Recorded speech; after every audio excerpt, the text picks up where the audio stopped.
Lydie Dubousquet, enseignant-chercheur, première. Bonjour, je m'appelle Lydie Dubousquet, je suis professeure à l'Université Grenoble-Alpes. Pour la recherche, je m'intéresse particulièrement aux problèmes de validation des logiciels. Donc actuellement, je suis engagée dans 3 projets internationaux, dont le projet Kunotori, que je vais vous présenter aujourd'hui. Kunotori est un projet franco-japonais qui porte sur la validation des systèmes informatiques qui comprennent une part d'intelligence artificielle. Je coordonne les activités côté français et Masahide Nakamura, professeur à l'université de Kobe, coordonne les activités côté japonais. En 2018, nos 2 universités ont souhaité renforcer leur collaboration à un niveau plus institutionnel, en impliquant des collaborations scientifiques et académiques, notamment par l'échange d'étudiants. C'est là qu'est né le projet Kunotori, qui est financé par la région Rhône-Alpes. Ce projet répond à l'appel SCUSI, dans l'axe coopération scientifique dans le domaine d'excellence des systèmes informatiques.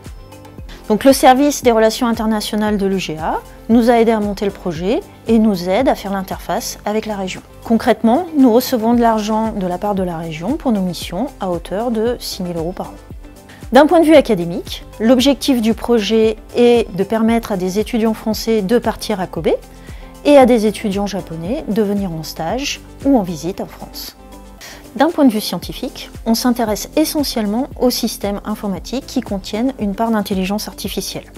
Il existe des méthodes pour valider ces systèmes intelligents, mais ces méthodes s'appliquent généralement en isolant la partie intelligente du système. Nous, ce que l'on veut, c'est valider le système dans son ensemble. Donc aujourd'hui, nous sommes à mi-chemin du projet, mais nous avons déjà obtenu quelques objectifs.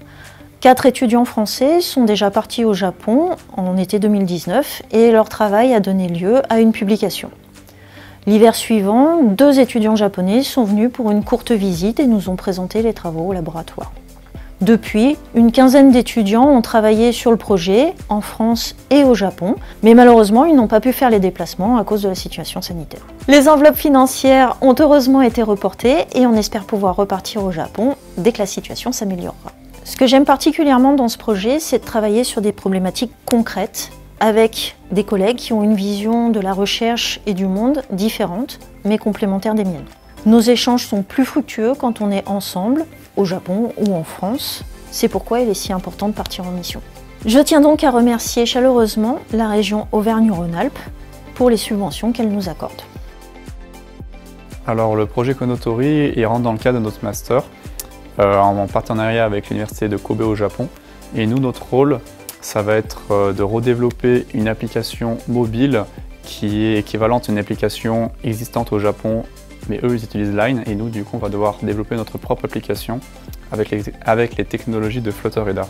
Ce qui me motive, en premier lieu, ça serait déjà les différentes technos, puisqu'on travaille avec les technologies mobiles de Flutter et de Dart, qui sont des technologies qu'on ne va pas étudier dans notre master, mais qui peuvent être utiles ensuite si on veut travailler avec ça plus tard.